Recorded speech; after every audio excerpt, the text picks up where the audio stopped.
Apply करतो. आता काही विद्यार्थ्यांना केमिस्ट्री बोरिंग वाटतं, मग ते बोरिंग टू स्कोरिंग हा प्रवास कसा करायचा? ओके, सिंपल आहे. आता ही जी सांगितली मी पहिल्यापासूनच सांगतोय का सगळ्यात पहिल्यांदा मुलांना शिकवत असताना टीचर तुमचे कन्सेप्ट क्लिअर करत असताना तिकडे जे कॉन्सन्ट्रेशन आहे ते खूप महत्वाचं आहे.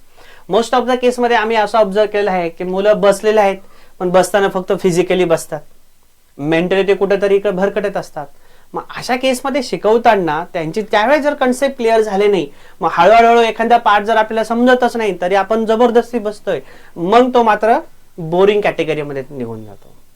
आणि एक गोष्ट लक्षात ठेवायची भाई, फिजिक्स आणि केमिस्ट्री हे आपले पॅरेंट्स आहे, आपण बदलू शकत नाही. पण बायोलॉजी आणि मॅथमॅटिक्स हे फ्रेंड सारखे आहे, जब चाहे बदल लिया. पण हे जे दोन सब्जेक्ट आहे पॅरेंट सब्जेक्ट आहे, त्यामुळे मी असं म्हणेल काही पार्ट मध्ये आपला इंटरेस्ट असो किंवा नसो, पण आपलं जे काही मेन एम आहे की आपल्याला आउट ऑफ पर्सेंटाईल घ्यायचे, मग अशा केसमध्ये थोडीशी विल पॉवर स्ट्रॉंग करायची आणि लक्ष द्यायचंच, पूर्ण मोटिवेट होऊन क्लासमध्ये 100% लक्ष 100% द्यायचंच. त्यानंतर तेवढ्यावरती जर नाही झालं तर थोडा टीचरांचा एक्स्ट्रा टाइम घ्यायचा की सर या पार्टमध्ये मला थोडंसं कन्फ्युजन आहे, नेमकं तो कसं आहे मला इंडिव्हिज्युअली समजून सांगा. मुलांचं कधी कधी क्लासमध्ये कधी लक्ष नसतं. आता 100% एनी टाइम आपण प्युअर 100% कॉन्सन्ट्रेटेड राहू शकत नाही, थोडं तर इकडे जाणार वेळ मन आहे. आमचे सर म्हणतात ना मन बावरा, ते भरकटत असतं, काही टेन्शन नाही. मग याच्यावरती आपल्याला पुढच्या काय वे आहे तर त्या टीचरांना पर्सनली भेटून आपले जे काही कन्सेप्ट आहे पहिल्यांदा ते क्लिअर करा. एक प्रॉपर रिव्हिजन शेड्यूल टीचरांकडून बनवून घ्या, कोणत्या वेळेस किती कधी कोणता टॉपिक हा रिवाइज करायचा, त्याचे क्वेश्चन सॉल्व्ह करायचे, त्याचे डाऊट विचारायचे.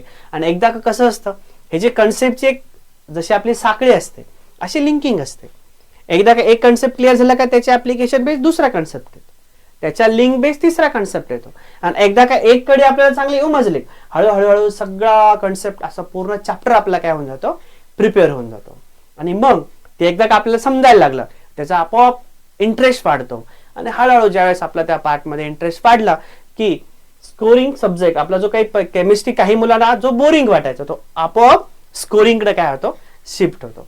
आणि मला असं वाटतं ऍज कम्पेअर टू फिजिक्स आणि मॅथ जर आपण बघितलं तर थोडीशी केमिस्ट्रीमध्ये मेहनत थोडी कमीच लागते, थोडीशी मेहनत.